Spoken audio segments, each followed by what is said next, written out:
खालिस्तान या सिखिस्तान ये ऐसा टर्म है जो देश को 10 से 15 साल पीछे ले आ सकता है और आज यही रीज़न है कि आज हम इस टॉपिक पे बात करने वाले हैं। हम सबको ये लगता है कि शायद ये जो टर्म है खालिस्तान ये शायद 1984 से आया होगा, लेकिन ऐसा नहीं है।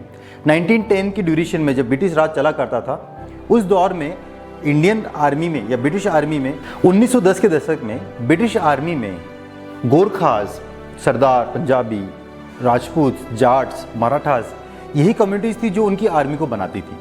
और सरदारों को कंट्रोल करने के लिए या फिर उनको अपने कब्जे में लेने के लिए ब्रिटिशर्स ने 4 उनके जो गुरुद्वारे थे, जिसमें से गुरुद्वारा टेम्पल आता है, अकाल तख्त आता है, इन सब को अपने कब्जे में कर लिया और तकरीबन जो 250 गुरुद्वारे थे वो महंतों के हाथ में दे दिए। इनके खिलाफ बहुत सारी सिख कम्युनिटी थी जिनको ये चीज़ पसंद नहीं आ रही थी और इसी दौर में 2 ऐसे डिसीजंस लिए गए। गोल्डन टेम्पल की जो कमेटी थी जो ब्रिटिशर्स के अंडर में थी, उन्होंने अमृतसर में जो मैसेकर हुआ था 1919 में, उसके जो जिम्मेदार बंदे थे जनरल डायर, उसे रोब ऑफ ऑनर दे दिया गया था। आप देख रहे हैं एक कातिल बंदा जिस पर बुक भी निकली थी, बुचर ऑफ अमृतसर, उस बंदे को यहाँ पर तारीफ की जा रही है उसकी। दूसरी जो प्रॉब्लम क्रिएट की गई अमृतसर टेम्पल कमेटी की तरफ से वो था कि गदर पार्टी के जो जितने भी मेंबर्स थे उन लोगों को यहाँ पर रेनीगेड कहा गया, जिसका मतलब होता है कि बिट्रेयर, ये धोखेबाज हैं, ये रिवोल्यूशनरीज थे जो देश के लिए काम कर रहे थे। और यहाँ पर ये सारी चीज़ें हमारे पंजाब में चल रही थी और उस समय जो सिख कम्युनिटीज़ थी उन्हें चीज़ पसंद नहीं आ रही थी और इसीलिए ब्रिटिशर्स को, महंतों को गुरुद्वारे से बाहर निकालने के लिए उन्होंने एक कमेटी बनाई और उस कमेटी का नाम रखा गया शिरोमणि अकाली दल। इसी नाम से आज पंजाब में एक पॉलिटिकल पार्टी भी है। 1920 में इस पार्टी ने कुछ डिमांड्स ब्रिटिश के साथ में रखी और ब्रिटिशर्स को 5 साल लगे। शिरोमणि अकाली दल को बहुत अच्छा सपोर्ट मिला कांग्रेस से और कांग्रेस और शिरोमणि अकाली दल ने मिलके अपनी डिमांड्स रखी ब्रिटिशर्स के पास और ब्रिटिशर्स ने 1925 में इन डिमांड्स को मान लिया। जितनी भी डिमांड्स थी उन लोगों की मान ली गई और इन डिमांड्स के बाद सिख कम्युनिटी और अकाली दल जो था ये बहुत अच्छे लेवल पे, नेशनल लेवल पे आ चुके हैं और इनकी बातें सुनी जा रही हैं। 1920 से 1929 तक बड़ा अच्छा चल रहा था, लेकिन 1929 में लाहौर सेशन में नेहरू जी ने एक डिमांड रखी थी जिसे कहा गया था पूर्ण स्वराज और वहाँ एक तरह से कॉन्स्टिट्यूशन रखा जा रहा था कि आफ्टर इंडिपेंडेंस ब्रिटिश जब चले जाएंगे तो हिंदुस्तान या इंडिया का क्या होगा। और वहीं 3 लोग ऐसे थे जिन्होंने इन्हें अपोज किया। अपोज करने वाले पहले थे हमारे पास मोहम्मद अली जिन्ना, जो कि चाहते थे कि मुस्लिम्स को एक सेपरेट कंट्री मिले। दूसरे थे हमारे पास में डॉक्टर अम्बेडकर, जो उस समय दलित के लिए फाइट कर रहे थे। और तीसरे थे हमारे पास में उस समय शिरोमणि अकाली दल के हेड मास्टर ताराचंद जी। ये कहते थे कि जिस तरह से मुस्लिम एक माइनॉरिटी है वो अलग कंट्री चाहते हैं तो शायद हमें भी ये डिमांड रखनी चाहिए। और 1930 से लेकर 1950 जब तक हमें आज़ादी मिली ये डिमांड कहीं ना कहीं छोटे लेवल पे उठती गई और उस समय एक वर्ड मिला था सिखिस्तान। जिस तरह से आज हम खालिस्तान जानते हैं, पहले ये वर्ड था सिखिस्तान। खालिस्तान बहुत बाद में आया। आज़ादी के बाद तक सब कुछ ठीक चल रहा था, लेकिन 1953 में इंडियन गवर्नमेंट की स्टेट रीऑर्गेनाइजेशन कमेटी नाम की जो कमेटी है उसने आंध्र प्रदेश को एक अलग स्टेट बना दिया बेस्ड ऑन लैंग्वेज। लिंग्विस्टिक धारा पे जब ये चीज़ हुई तो पंजाब ने भी और पंजाबीज़ ने भी एक डिमांड अपनी रखी कि हमें भी एक अलग स्टेट चाहिए, जो क्या होगा, एक पंजाबी लोगों का अलग स्टेट होगा। अभी आप देखिए कि जब हमारे पास में ये बिफोर पार्टीशन का मैप है और ये हमारे पास में है पंजाब का मैप। आप सोच सकते हो कि उस समय का जो बिफोर पार्टीशन पंजाब इतना बड़ा था, लेकिन उसका जो वेस्टर्न पार्ट है ये पाकिस्तान में चला गया और ये जो बचा हुआ एरिया है ये हिंदुस्तान में रह गया। अब यहाँ पर डिमांड रखी गई। अब पंजाब जो इतना बड़ा है हमारे पास, इसमें से डिमांड रखी गई कि जो पंजाबी स्पीकिंग एरिया है, ओके, हिमाचल का जो एरिया जहाँ हिमाचली बोली जाती है, कुछ एरिया जहाँ पे हिंदी बोली जाती है उनको दे दो और जो बचा हुआ एरिया है वो हमें पंजाब को दे दो। ऐसी डिमांड रखी गई थी शिरोमणि अकाली दल की तरफ से। ये हमारे पास में मैप है।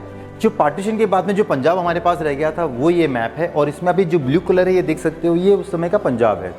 और अकाली दल डिमांड कर रही है कि हमें हमारा पंजाब चाहिए जहाँ पे पंजाबी बोलते हैं लोग, और रिमेनिंग जो है वो हरियाणा बना दो और हिमाचल बना दो, कोई प्रॉब्लम नहीं है। ऐसा इंडियन गवर्नमेंट ने 15 साल 20 साल की जो चलता रहा अकाली दल और इंडियन गवर्नमेंट के बीच में, उसके बाद में उन्होंने ऐसा पंजाब बनाया और इस चीज़ को अकाली दल ने माना नहीं है, क्योंकि अकाली दल का मानना था कि कुछ एरिया हमारा हिमाचल प्रदेश में, कुछ एरिया हमारा हरियाणा में और कुछ एरिया हमारा राजस्थान में रह गया है, ये हमें एक बना के दो। दूसरी उन्होंने डिमांड रखी थी कि हमें चंडीगढ़ जो है, जो हरियाणा और पंजाब के बीच में सेम कैपिटल रख दिया गया, इसे भी चंडीगढ़ को भी किसे दे दिया जाए, पंजाब को दे दिया जाए।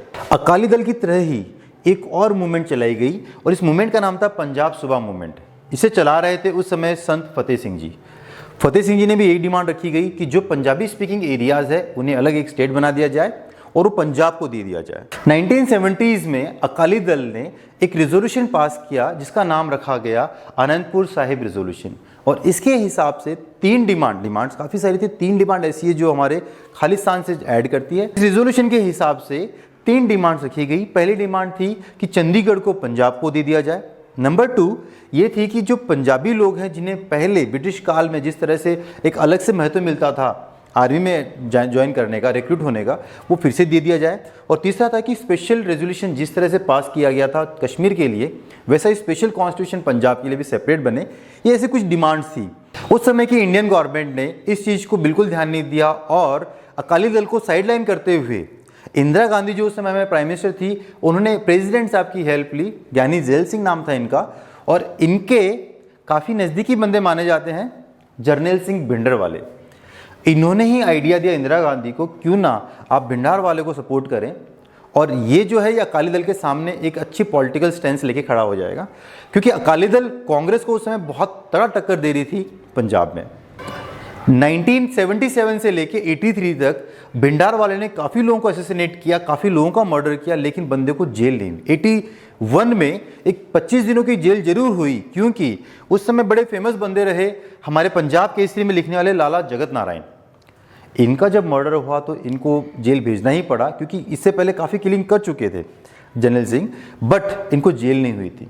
बट ये इशू इतना बढ़ा कि काफ़ी सारे हिंदू रुष्ट हो चुके थे कि भाई ये जो चीज़ हो रही है गलत हो रही। इसके बाद आप देखिए कि जर्नैल सिंह भिंडार वाले पे एक संत रहे निरंकारी गुरबचन सिंह, उनका भी असैसिनेशन का इल्ज़ाम इन पे रहा है। और ये चीज़ की वजह से अब जर्नैल सिंह को लगने लगा था कि शायद मैं बाहर सेफ नहीं हूँ।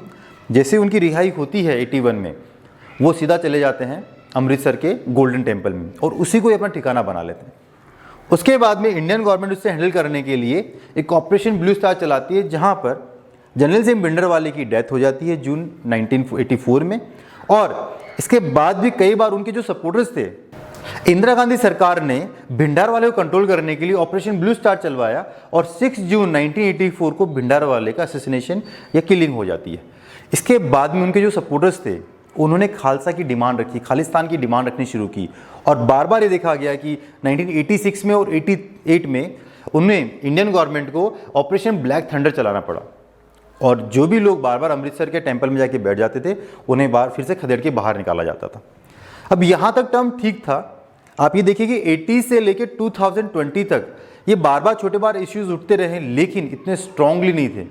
लास्ट 5 से 7 सालों में ये इश्यूज बहुत स्ट्रांगली उठे हैं और इसके पीछे का रीज़न जानते हैं। पाकिस्तान के ही नए नए प्रेसिडेंट बने जुल्फिकार अली भुट्टो, इनका ये मानना था कि जिस तरह इंडियन गवर्नमेंट ने हेल्प की पाकिस्तान के 2 टुकड़े करने में, पाकिस्तान बना और बांग्लादेश बन गया, तो उन्होंने भी कहा जाता है कि उन्होंने शपथ ली कि मैं भी एक हिंदुस्तान से खालिस्तान नाम का जो एरिया है मैं इसे अलग करके रहूँगा। और इसीलिए उन्होंने हमेशा खालिस्तान को सपोर्ट करने के बारे में पाकिस्तान ने हमेशा ही जोर दिया है। अब इसके पीछे रीज़न भी कुछ होने चाहिए। तो आज की डेट में हमारे पास काफ़ी सारे रीज़न है जो कि ये बताते हैं कि अमृतसर में या फिर पंजाब में जो खालिस्तानी हैं उनके पीछे किस तरह से पाकिस्तान का हाथ है। इसमें आप देखिए कि परमजीत पंजोड़ नाम का जो बंदा है ये खालिस्तान कमांडो फोर्स का मुखिया है और कहाँ रहता है, लाहौर में। दूसरा जो बंदा है हमारे पास वो है वाधवा सिंह, ये बब्बर खालसा इंटरनेशनल का हेड है और ये अपना काम कहाँ चलाता है, लाहौर पाकिस्तान से। तीसरे भिंडार वाले के कज़न हैं, उनका नाम है लखबीर सिंह रोडे, ये भी अपना काम कहाँ चलाते हैं, लाहौर पाकिस्तान से। तो आप देख सकते हैं कि सारे के सारे जो टेररिस्ट ग्रुप है ये कहाँ से ऑपरेट कर रहे हैं, पाकिस्तान से, और पाकिस्तान खुला सपोर्ट करता है इनको। इसका दूसरा सबूत हम बात करते हैं गुरुपंदन सिंह पन्नू, ये अपना काम चलाते हैं अमेरिका, ये इंडियन है, इंडियन अमेरिकन बंदा है और अपना काम चलाते हैं अमेरिका और कनाडा में बैठी हुई अलग अलग ऑर्गेनाइजेशन से अपना काम करवा रहे हैं। इन सब के बारे में बहुत डिटेल लिखा है एक राइटर है जिनका नाम है टेरी मिल्सकी, और इन्होंने एक बुक लिखी है, बुक का नाम है Khalistan a project by Pakistan. बहुत डिटेल बताया है कि किस तरह से पाकिस्तान हर दौर में 1980s हो, 90s हो, 2010 हो या अभी का जो दौर चल रहा है इसमें पाकिस्तान किस तरह सपोर्ट कर रहा है खालिस्तानियों को। पाकिस्तान के ही जैद जमान नाम के एक बंदे हैं जिनका पाकिस्तान अनटोल्ड नाम से यूट्यूब पे एक चैनल है और जहां वो बड़े खुले तरीके से बताते हैं कि पाकिस्तान कैसे फादर ऑफ खालिस्तान रहा है। ये वीडियो जाके आप बिल्कुल यूट्यूब पे देखिएगा।